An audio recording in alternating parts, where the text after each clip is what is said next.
Good afternoon, everyone, and welcome back. Okay, just a couple of things, and then I'll turn it over to our guest. Today, President Biden spoke virtually with people from across the country who shared how the Biden-Harris administration's Investing in America agenda is benefiting their lives and how it is planting the seeds for a brighter future for their community. The call included local elected officials, community leaders, and people who are benefiting directly from the Biden-Harris administration's agenda, including from lowering healthcare and energy costs, local economic development, once-in-a-generation investments into America's infrastructure, and competitiveness, and so much more. This is the first in a series of conversation President Biden will have in the upcoming weeks. He will talk about how the Biden-Harris administration's historic agenda is creating jobs and opportunity, strengthening communities, lowering costs, and building a better future for Americans. Looking ahead to the president's schedule for the rest of the week, on Thursday, the president will travel to Wisconsin. On Friday, he will travel to Michigan. During these visits, the president will highlight how his Investing in America agenda is ensuring a brighter, more prosperous future for families.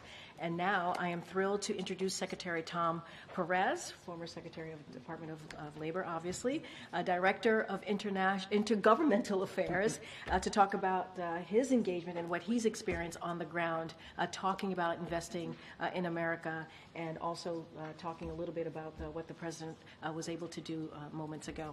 Excellent. All right. Thanks, Karine. Good afternoon, everyone. It's great to be here with all of you.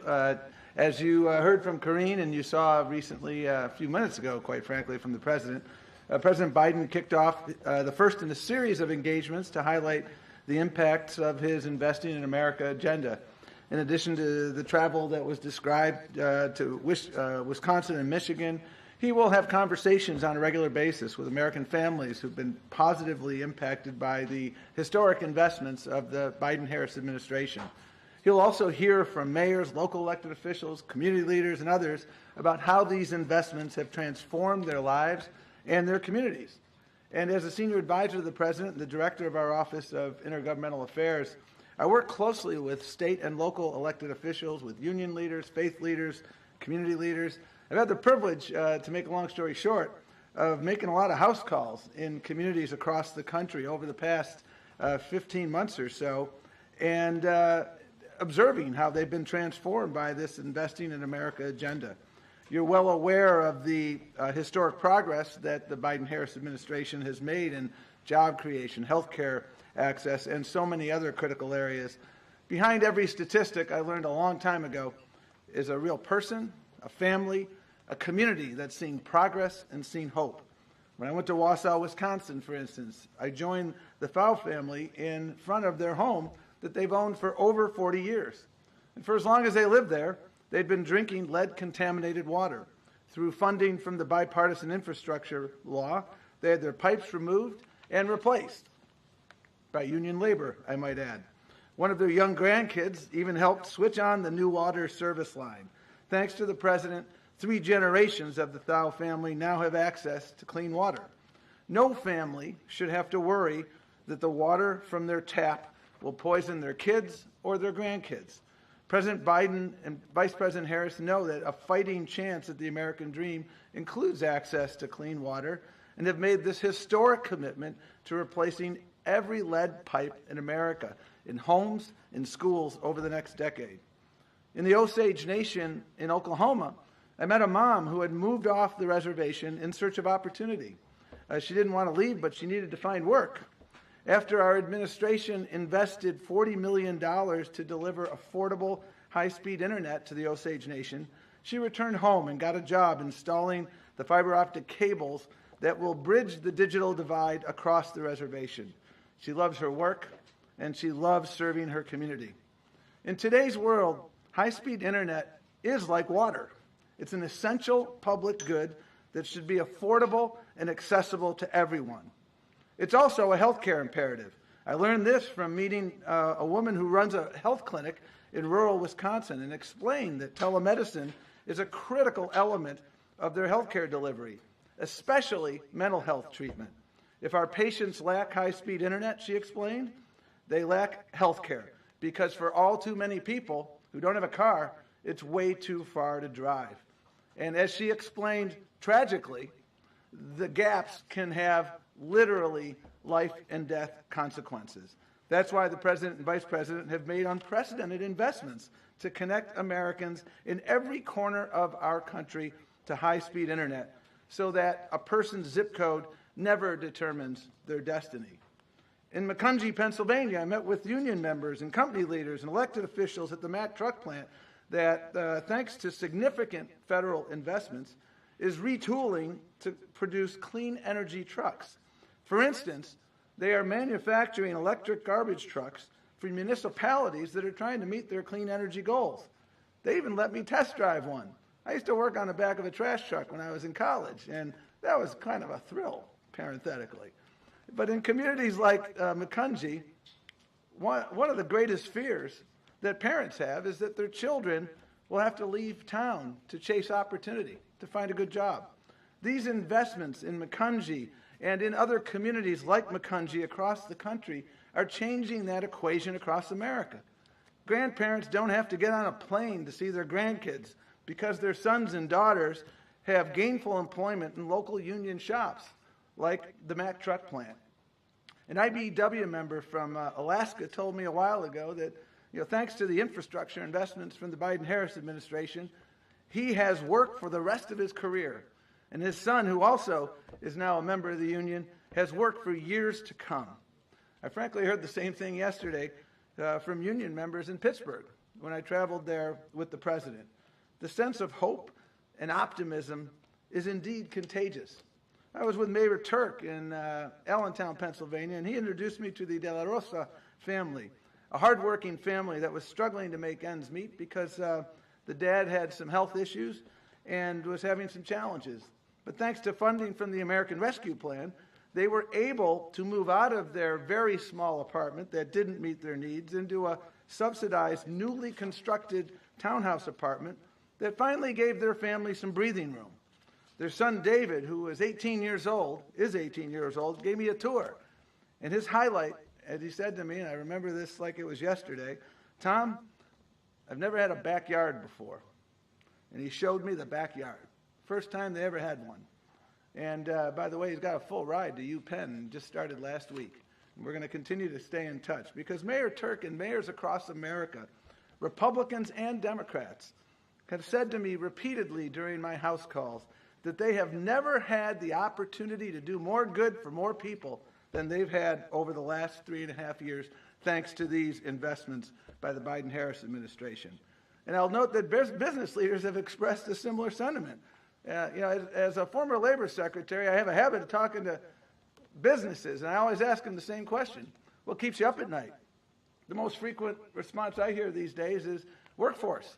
We have a workforce shortage. We have so much opportunity. We need to make sure that we build the skilled workforce to compete. That's undeniably a challenge, but it's a great challenge to have, and it certainly beats the alternative, which is having no work.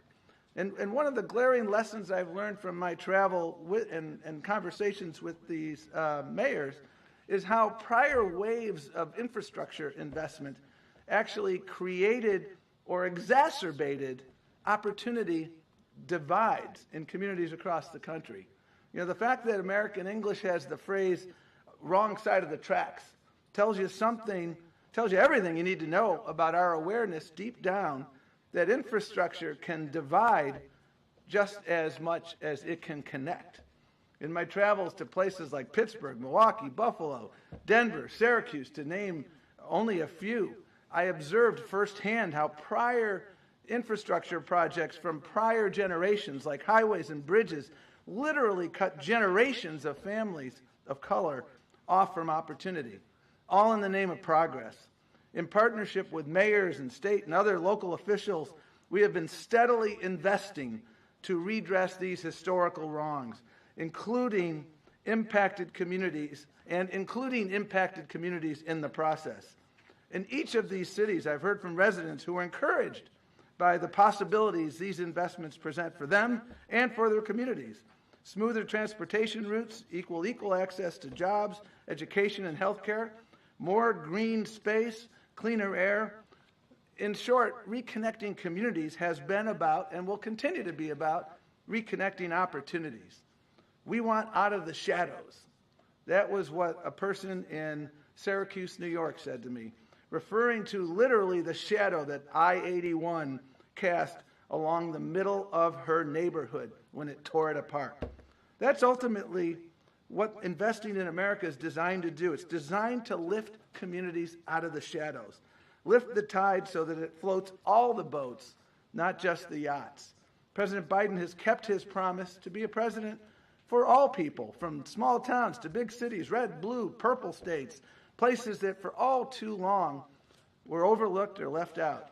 Because of the president's actions and the vice president's actions and vision, Americans all over the country are seeing and feeling a better, fairer, and more prosperous future on the horizon, a future of endless possibilities.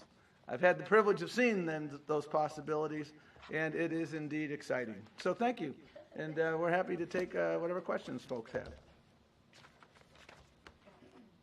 Thank you. Thanks for being here. Just on the investing in America agenda that you were talking about, is there anything you can share on just how the president's thinking about these projects, these goals might have shifted, how he may be sort of reorienting himself since he decided not to seek a second term, for example? Are there projects that he is now viewing with added urgency than compared to a couple months ago? Well, I think the president views every project with urgency because he knows that behind every project is a community clamoring for change and hope and opportunity. And, throughout all of these projects, we have seen real progress. I mentioned Internet for All. We're making progress through the infrastructure bill in ensuring that we are dealing with middle mile, last mile, every mile. And this work is going to continue. I'm frequently asked, well, can we do this faster? And the president has a healthy impatience for progress. And so we're going to continue working with our agency partners to ensure that we can break ground on every project where we've moved forward and get as much done as soon as possible. But, when you're trying to correct a problem that is 50 and 60 years in the making, the reality is that you don't replace every lead pipe overnight. It's not an on-off switch, but we're making tremendous progress. The president and the vice president are very good at setting benchmarks and holding ourselves accountable, the cabinet secretaries as well, and so we'll continue that work. Thanks. In your travels to Pittsburgh and throughout the Rust Belt, what kinds of conversations are you having with unions, companies, workers about the proposed takeover of U.S. Steel and what that would mean, and how is it informing administration policy right now? Well, the president spoke very clearly about that fact yesterday. Well, he's spoken about it multiple times, as recently as yesterday. U.S. Steel is an iconic United States company, and in his judgment, should remain an iconic United States company. And so I think the president has been very clear on that and will continue to be. And our conversations yesterday with union members were very much along those lines. And is the administration going to actively move to block that deal? Well, there's a process underway now that is working its way through, and I won't comment further because I want to respect that process. Thank you. So I've been talking to a lot of voters in battleground states, and the top issue I hear over and over again is the economy. They still feel like prices are too high and that wages and opportunities aren't keeping up. So why do you think so many Americans are either unaware of Biden's economic investments or haven't felt those benefits? And will any part of the Investing in America agenda impact voters between now and November? Well, I mean, it's always important to understand where we were, where we've come, and where we need to go. 4 years ago, we were in the throes of a pandemic exacerbated by a president who got so many things wrong and so many needless funerals because he didn't follow the science. We were in a pandemic-induced recession that resulted in millions of jobs that were lost. And the president came in, and the American Rescue Plan is aptly named because it really did not only rescue the economy, but it rescued many lives, and it ensured that we could move forward. And a number of the investments I've described, lead pipes, internet, high-speed internet for all, these are investments that are well underway, but undeniably there's still more work to be done in those areas. When you look at wage growth is growing by more than the rate of inflation, which means now people are making more than the cost of living, so they have more money in their pockets. And what we need to continue to do, because people are living their lives, they don't. I understand this because I've spent a lot of time, at kitchen tables, and people don't spend the amount of time devouring politics that some folks here in Washington do.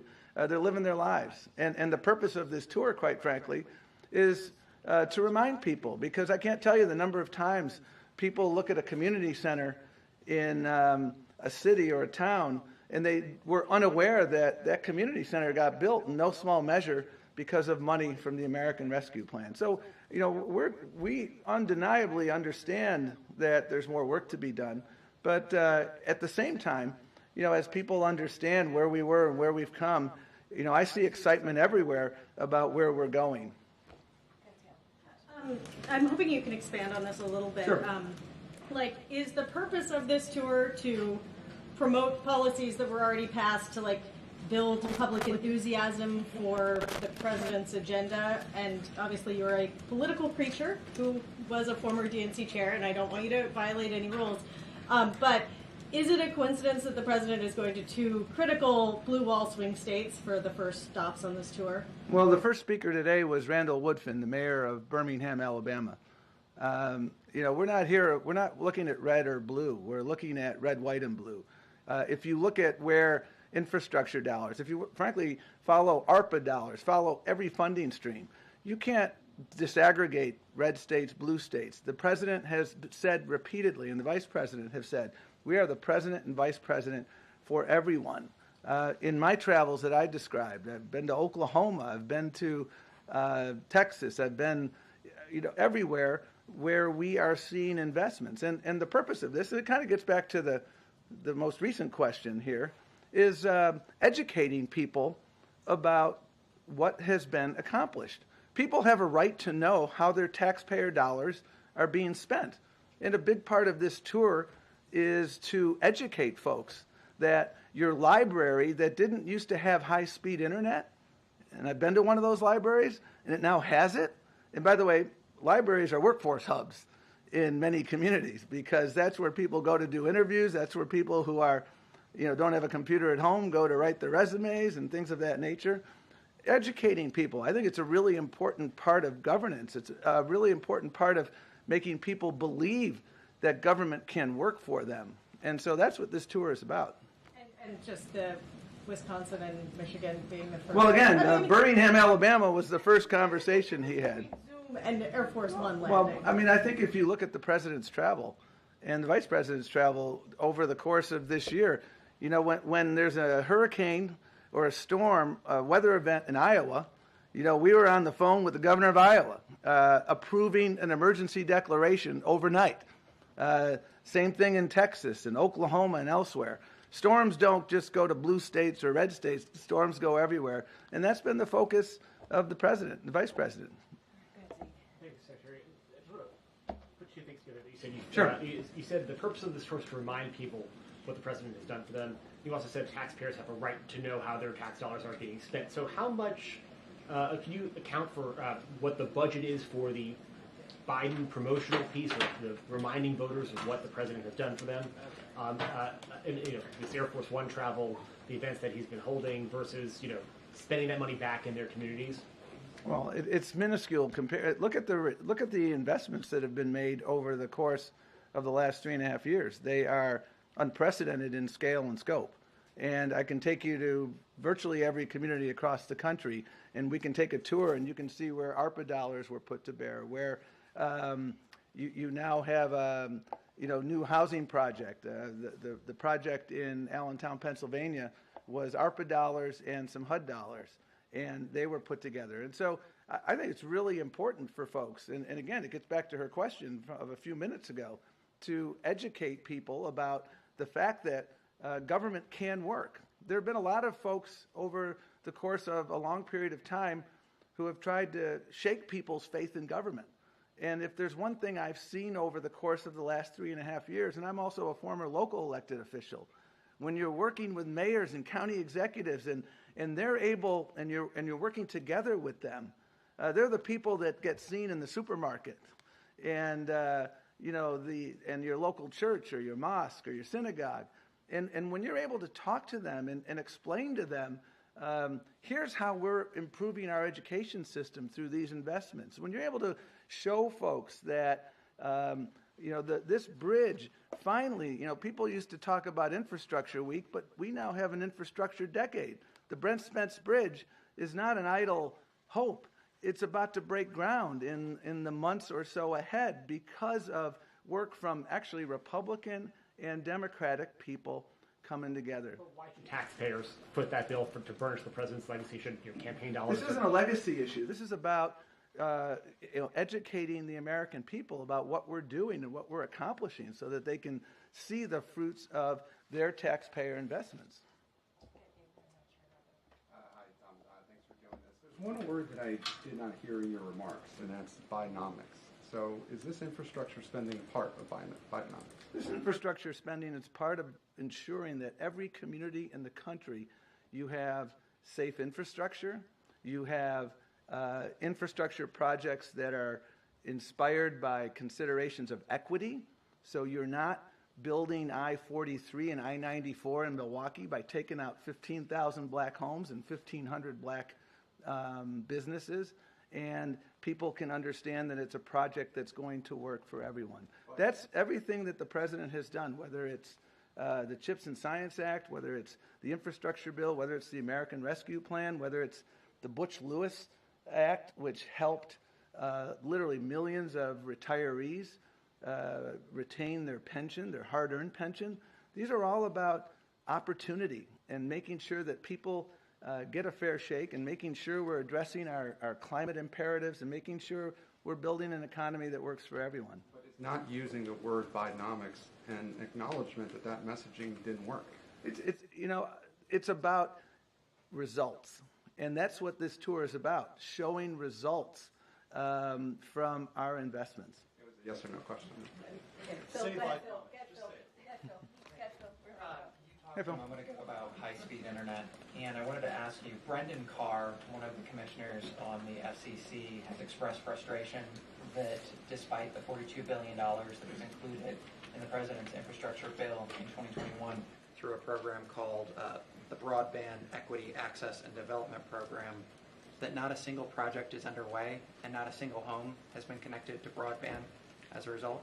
Is that accurate? Can you tell us? I'll have to talk to the families who have been connected as a result of middle mile programs. I was up in New Hampshire 7 months ago. This program specifically? Well, I don't know. I did not get the precise funding stream through which the homes of people I met in New Hampshire are now connected, or the library in Wisconsin is now connected. But what I can tell you is because of leadership at both a federal and a state and a local level, these communities, and federal dollars, these communities now have affordable, high-speed internet. The one thing I will say about the FCC is we work very closely with them to make sure that people who couldn't afford internet could get a subsidy. The American Connectivity Program was something the President and the Vice President very strongly supported.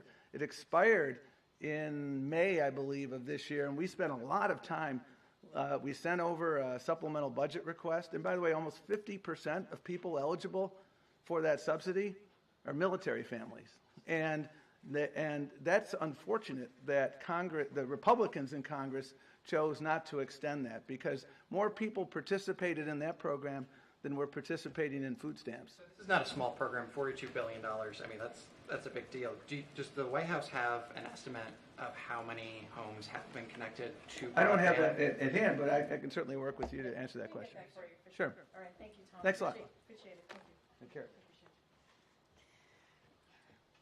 All right, first time at the podium. Thank you, Mr. Secretary. Okay, Zeke, I don't have anything else at the top, so go for it. Thanks, Karine. What did the president mean when he said Israeli Prime Minister Benjamin Netanyahu wasn't doing enough to reach a hostage and ceasefire deal? So here's what I'll say. He was asked a question by your colleague, a direct question, and he answered it. What I will say, I think more broadly, which is important to note, and the president said this in his statement over the weekend, is that make no mistake about it, Hamas leaders are going to pay for these crimes. And he and his team, for sure, will keep working around the clock to get this hostage deal done.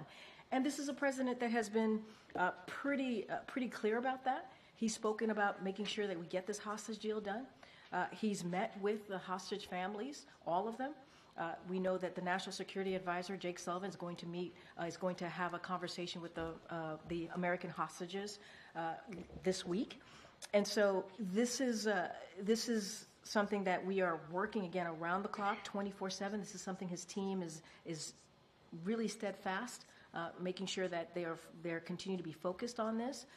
And look, our teams are in constant conversation with the Israeli government on all levels on a daily basis. And I think that's important to note as well. But we will make no mistake as to who is responsible for this, and this is Hamas leaders. Specifically to my question, what did the president mean that Benjamin Netanyahu is not doing enough? I don't have anything more to add. The president was asked a direct question. He answered that question. What I can say is that, what I can say is this, is that we have made it very clear. The president over the weekend made it very, very clear as to who is responsible. It is devastating.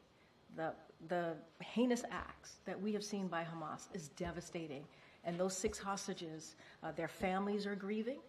The president was very clear about that in his statement over the weekend, and he's going to continue to work around the clock.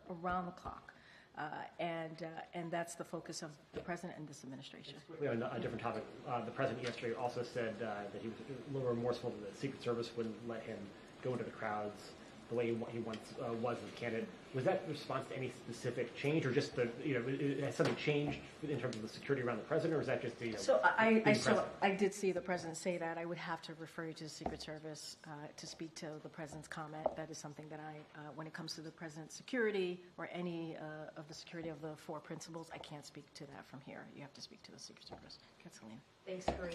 Kirby said that President Biden has been very personally involved in the ceasefire negotiations. Can you give any color on any meetings he's had today on the Middle East? Any meetings with his aides or foreign leaders on this today? So, as I said, his aides are in regular touch on a daily basis on this particular issue of trying to get this hostage deal. It is a priority. It is a must. We want to get this done. The president, as you know, and the vice president were in the Situation Room yesterday, meeting with a few of their advisors of this administration to talk about next steps, to talk how we're going to move forward here. We talked about how we are also continuing to engage with our co-mediators, which is Egypt and Qatar. That continues. And so the president gets daily updates from his team. He had the PDB this morning and got an update from his team then. And so he is, and has had, even during the past 2 weeks, we have read out multiple conversations that the president has had with leaders in the region, including Egypt and Qatar. So that is not going to end. The president focuses on that on a daily basis. He is passionate, committed, wants to see this happen, and his team is working around the clock to get this deal done, and that's what we're going to focus on. President was the last person to face Donald Trump on the debate stage. Vice President Harris will be doing so in a week. Has President Biden shared any pointers or advice to the Vice President? So as you know, they were together yesterday. They were shoulder to shoulder, right? As they have been in the past 3.5 years, working on behalf of the American people. You certainly will continue to hear, as we heard from Secretary Tom Perez, on what we're going to do to continue to make sure we deliver on the unprecedented results that we've gotten for the American people. Look, what I can say, and I'm going to be super mindful, because there is the Hatch Act, as I say all the time. I know you guys love me saying that.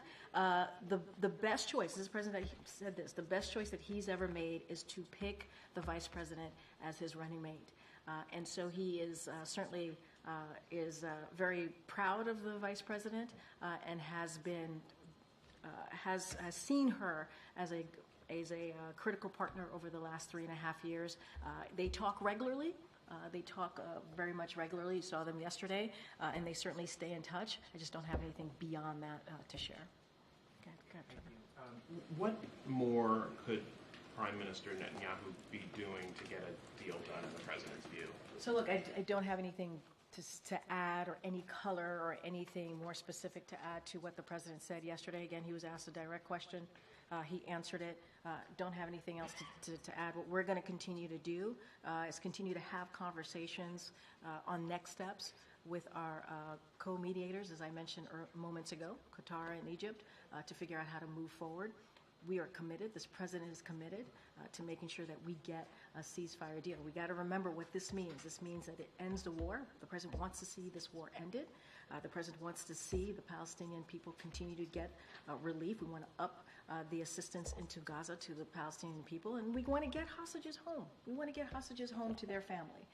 And what the story that came out over the weekend of these 6 hostages, obviously one of them being an American citizen, is devastating. It's devastating. It was a devastating news and heinous act that we saw by Hamas. Does the president regard any of the Israeli demands that have been put on the table during these negotiations as unreasonable? I'm not going to negotiate from here. As my colleague from NSC, Admiral Kirby, said as well, we just are not going to negotiate from here. We're not going to go point by point here. We are looking at all options, as we have said before, and we're going to continue to have those consultations with co-mediators, Qatar and Egypt. I just don't want to get ahead of that from here. Does the president see Prime Minister Netanyahu as a good faith actor in these negotiations? Look, the president sees the prime minister as someone he has known for some time now, for decades. They tend to have honest conversations, direct conversations. I'm going to not get into a yes or no here. I'm going to get into what I know their relationship to be, and I think that's what's important. The president wants to get this done, and I'm just going to leave it there. Okay, and when is the president going to speak to the prime minister next? I don't have anything to read out. As you know, over the past several months, almost a year now, the president has talked to the prime minister several times, and we have read out those conversations. I just don't have anything else beyond that. And I also added a couple times moments ago that our team here talks regularly to the Israeli government on all levels on a daily basis, because we want to get this done. We want to get this done. Okay. Thanks, Karine. You referenced the president's statement over the weekend saying that Hamas leaders will pay for their crimes. Are you making a specific reference to actions the U.S. is planning to take to ensure that that will happen? So I'm not going to get into, as you know, we just don't telegraph those types of things. We wanted to send a clear message, and we did. The latest events were heinous. There were heinous murders, and Hamas has even more American blood on its hands, and that's what we want to make sure. And as you stated to me, Hamas leaders will pay for this crime. I'm not going to telegraph from here, from this podium, what that's going to be. That's not something I'm going to do from here. But we wanted to make it very clear about who's responsible and how, and where the United States is on this. You are saying that you are referring to that outcome coming from the U.S.'s actions. Can you just clarify whether you're talking just generally about eventually Hamas will pay for what they have done, or are you talking about the administration ensuring that something will happen, action will be taken to make sure that Hamas leaders will pay for I'm not going to crime? go beyond the statement. As I said, Hamas leaders will pay for this crime. What we saw over the weekend was the latest heinous murder, and that's what it was. And so we are going to be very clear on calling that out. If anything, Hamas has even more American blood on their hands, even more. And so we're going to continue to be really clear. I'm just not going to go beyond that statement, beyond what I'm saying here. I'm not going to telegraph anything from here. And we wanted to make the president in his statement, I think, was pretty clear. But we do not telegraph on what that could look like. And just following the death of another American hostage, can you talk to us about where the administration is now on the idea of some kind of deal, some kind of attempt to rescue just the American hostages, not as part of a broader package? No, I understand the question. I know that's come to us a couple of times. I'm not going to get ahead of what we're trying to do right now, which is get a ceasefire deal. I don't want to get into hypotheticals at this time. I'm just going to be super, super mindful. We are going to focus, continuing to have our consultations with Qatar and Egypt on the next steps on how to get this done. It is a priority for us, and so not going to get beyond the hostage deal that we're trying to get at this time. Is the president concerned that there could be another moment, another day when he learns that an additional American hostage has been killed as he's working on this deal? I mean, he's the president of the United States, and he cares about American citizens. He cares about innocent people. And this is why he's been working around the clock with his team. His team has been leading this effort and working around the clock in getting this deal done, of course. And we can't predict what's going to happen next. We can't. And so, these are dynamic situations. And so we have to continue to work around the clock to get this done, and that is the president's commitment. I don't think I've seen you in the briefing room before. It's nice to be here. Yeah. What's your name? It's Scott McFarland. Hi. Oh, that's right. Hi. Good to see you. Let's talk about this some more. Yeah. This is lovely. Sure. Let's go have some back and forth. Hey, Scott. Last month, the president in an interview said he's not confident at all about a peaceful post-election in America. What's the White House's concern about unrest, baseless challenges to election certification, and is the administration doing anything to prevent or protect against danger? So I'm going to be really also very thoughtful here, not get ahead of what's going to happen in the upcoming months. I think, and going back to the answer that the president gave, if you saw what happened on January 6th in 2021, I think any president who cares about our democracy, who cares about our freedom, who cares about free and fair elections, who truly cares about that, would be concerned. You can't be blinded by what happened under the last president. You can't be blinded or forget what happened on that day when 2,000 mobsters, or not mobsters, but a mob of 2,000 people attacked the Capitol. They did. They attacked the Capitol. And they were told to go after the former vice president. And they were told that the elections that had just occurred, that dozens of Republican judges said it was free and fair, and the results were the results. They didn't believe in that. And so that is a scary thought. That is a scary thought.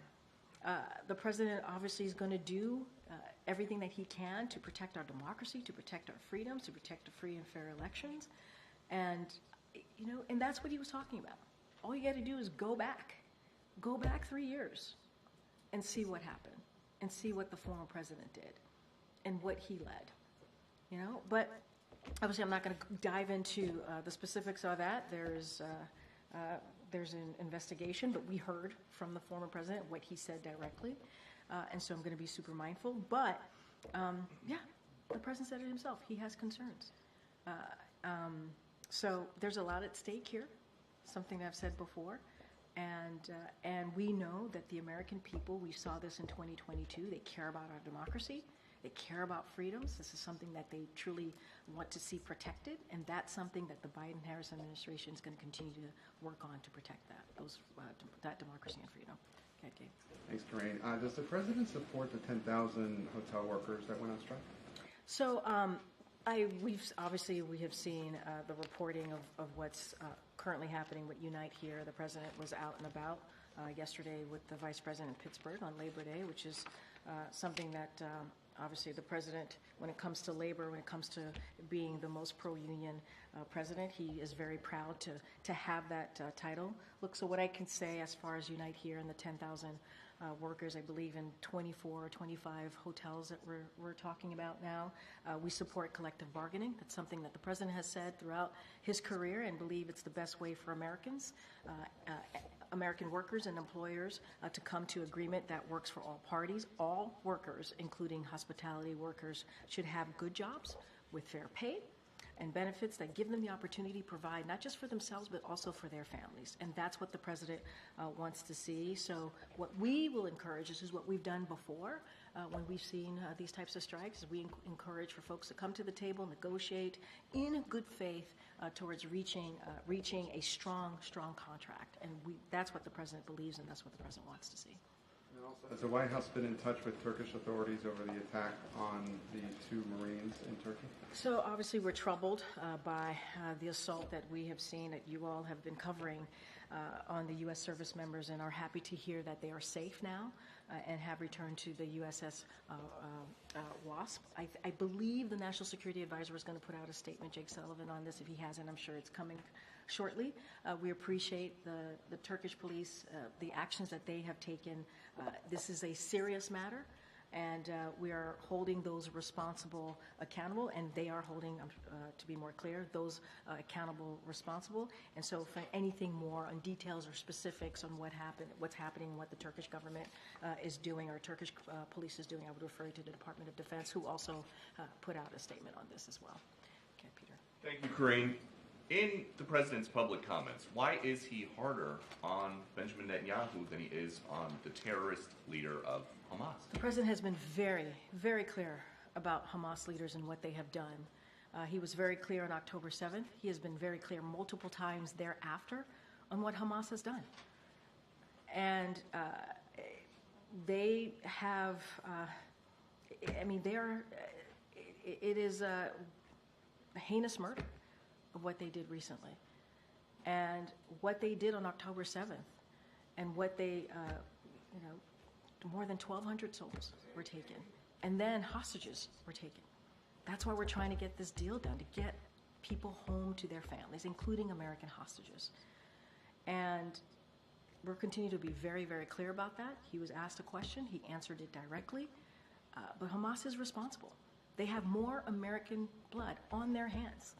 The president was clear about that in his statement, and he has been over almost a year now, has been very clear about that, and will continue to be so. A different topic. Since when does the vice president have what sounds like a southern accent? I have no idea what you're talking about. Well, this is... She was talking about unions in Detroit. using one tone of voice. Is this something that you Same think? line. Okay, Peter. That she used the same line in Pittsburgh, and it sounded like she at least had some kind of a southern drawl. I mean, What? do you hear the question that you're, I mean, do you think Americans seriously think that this is an important question? They care, you know what they care about? They care about the economy. They care about lowering costs. They care about health care. That's what Americans care about. So that's what they want to hear. This is something... They care about, your colleague just asked me about, what basically we talked about, went back and forth about democracy and freedom. That's what they care about. I'm not even going to entertain some question about the president. It's just, hearing it sounds so ridiculous. Well, but hearing it is... The question, I'm talking about the questions, is just insane. Is that how she talks in meetings here? I'm just, Peter, we're moving on. We're still moving around. Go ahead, Anita. Thanks. Starting with Ukraine and this recent attack, has there shifted the administration's response to Ukraine's request to be able to do long-term strikes in Russia? And then just quickly, when the General Assembly happens, we understand that Zelensky's going to come to the U.S. Is he going to meet with President Biden and Vice President Perez? Your last question, you're jumping way ahead of me. I don't have anything for you as far as President Zelensky specifically attending, not attending. I mean, that's something that you would have to talk to the Ukrainian government. What I will say is the latest strike is obviously it's horrific. It's a reminder of Russia's brutality. It's something that we cannot forget. It is also critical that the world continues to stand with Ukraine as they are fighting for their sovereignty, as they're fighting for their freedom. And so what we can say from here is that President Biden has been very clear for his support for the Ukrainian people, and that continues to be unshakable. And that's what I can say. As far as our policy, to your first part of the question, nothing has changed. I don't have a change of policy to speak to. The moon. Shooting for the moon. The president of China is coming to the APEC meeting in Peru. President Biden is expected to attend. Are they going to meet? I know National Security Advisor Jake Sullivan spoke to this when he was doing his press conference and when he was in Beijing, I believe, last week. I lose track of days and times sometimes. And so I don't have anything to share beyond on what the National Security Advisor shared during his press conference. So I'll leave it there. The president returned from Pennsylvania yesterday, and he made a statement to the pool about not getting back out into the large crowds, that the Secret Service saying essentially that it was too dangerous. Can you clarify?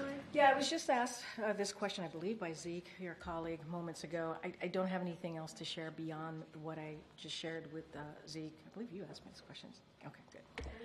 But I just don't have anything to share. No, you have to. This is when it comes to the president's security or any of the principals, Secret Service. You have to talk to Secret Service about that. They can share more if they choose. And he is going back on the campaign trail this week, so nothing has changed. Nothing has changed as far as his travel. We are going to be out there. As you just heard me speak to him going to Wisconsin on Thursday. He's going to be in Michigan on Friday. We just got back to your point in your question when he was answering question or making a statement yesterday. He was in Pennsylvania. He's looking forward to it. He's looking forward to being out there, speaking directly to the American people, talking about what we've done this last 3.5 years. And so he's excited about that and wants to continue that. Thank you. The Vice President released a political ad this morning where she mentioned that price gouging is a problem in the United States when it comes to grocery prices. And I wanted to see if there's anything that the Biden-Harris administration is doing to address price gouging, if there are targets in mind, and sort of the activity that the administration has around this issue. So look, obviously, we have been very much, an administration has focused on lowering cost. That is something that we continue to do. As one of the most recent events that the president and the vice president had was indeed talking about how to lower prescription drugs. And so that is something that you know that we've done and over the past couple of years. As it relates to the campaign, as it relates to the ad, I got to be mindful. Just I have to say this at the top. Harris campaign can speak specifically to the ad, but we have made some progress in lowering prices, as I just mentioned about the Medicare what we've been able to do with beating back pharma and lowering some prices there when it comes to health care. And they have taken on price gouging. This is something that we have done here in this administration, including partnering with state attorneys generals to crack down on anti-competitive behavior in grocery and agriculture markets. That is something that we have done in the past 3.5 years in this administration. And so obviously it's something that we have focused on. What we want to do, and this is an issue that Americans care about, the economy, we want to continue to lower costs for Americans. We want to make sure that big corporations and billionaires pay their fair share, and we want to make sure that we build an economy that works for all, from the bottom up, middle out. This is all connected, and what the president and this vice president has tried to do over the 3.5 years. Does the White House believe that price gouging, despite the efforts that you described, that price gouging continues with grocery prices? Yes, we've talked about this. We have seen, now to be clear, we have seen grocery prices come down over the past year or more, and so that is important. And a lot of that is the work that's been done from this administration. The president has called out companies, right, who we know were doing just that, raising the cost. But what we believe is that we want to make sure that Americans are not played for suckers. You've heard the president say this. They are not played for suckers, and that we're going to continue to do everything that we can to protect them. And so, again, we've done work on dealing with price gouging, working directly with state attorney generals to crack down on certain actions that we have seen, and we'll continue to do that. And then just one other topic.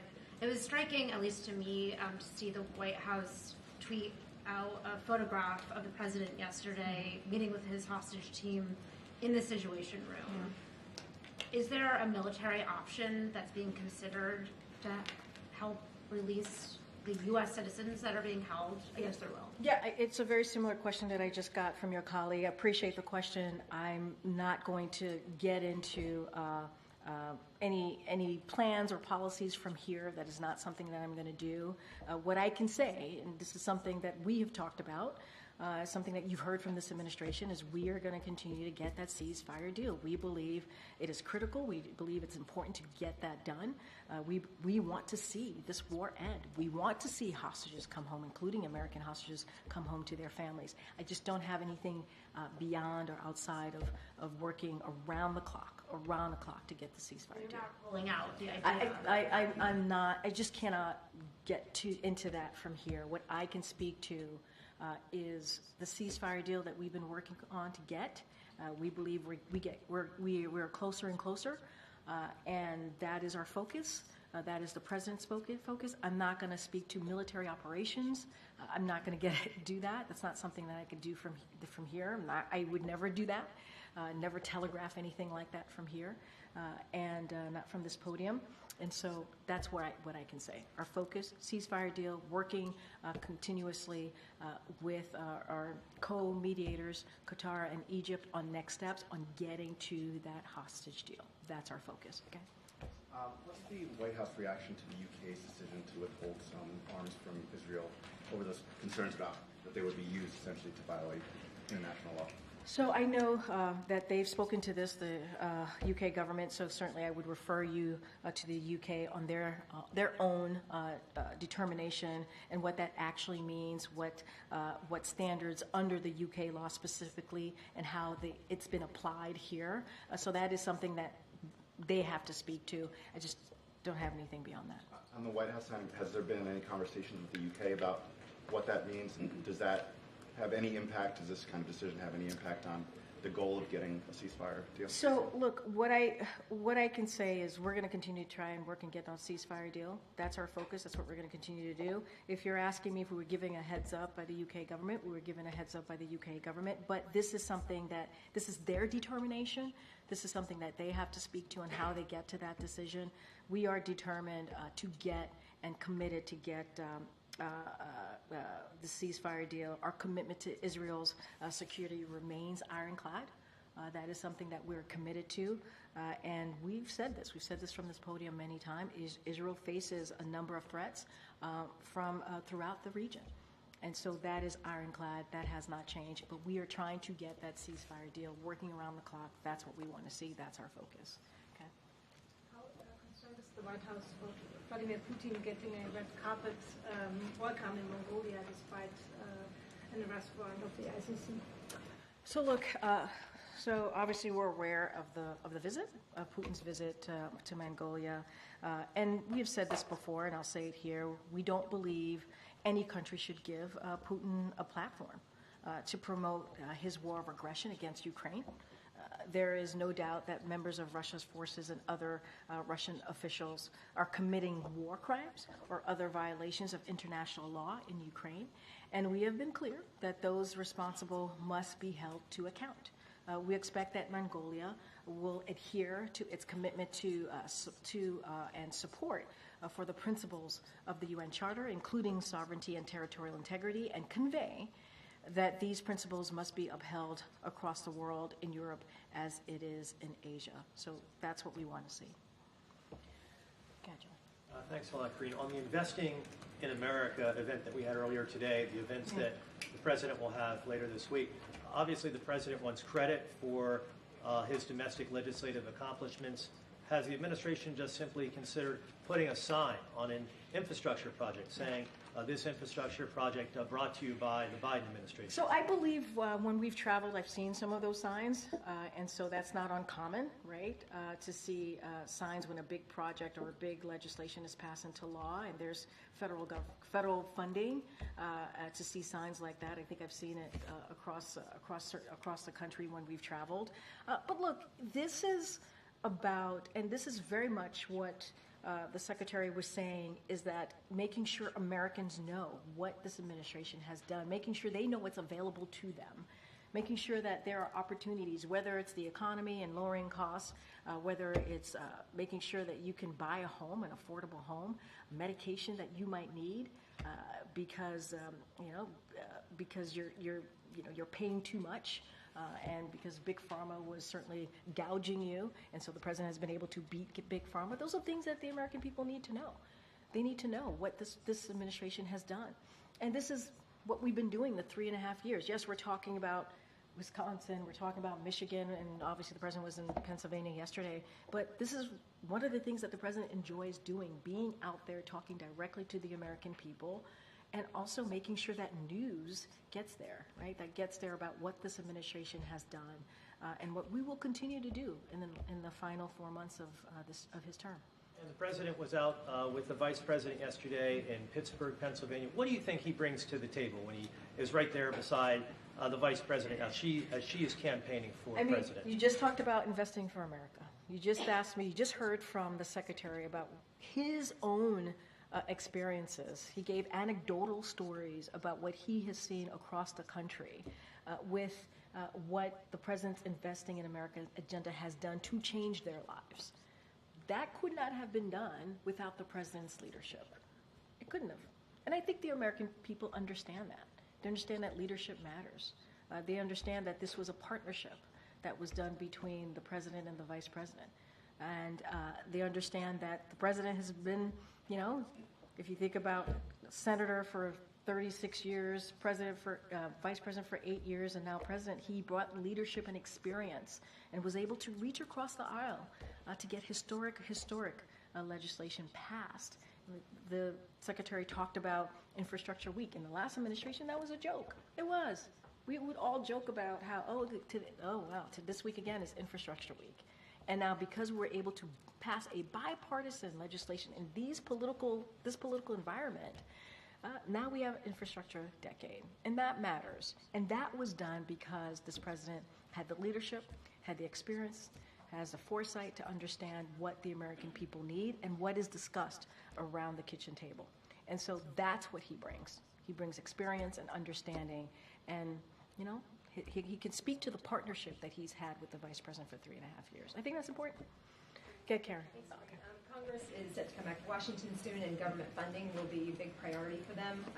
So here we are again at this time of year. House Republicans seem to be floating a timeline that would push the deadline, like fund the government through next year, or like into 2025, but attach the SAVE Act to this funding bill.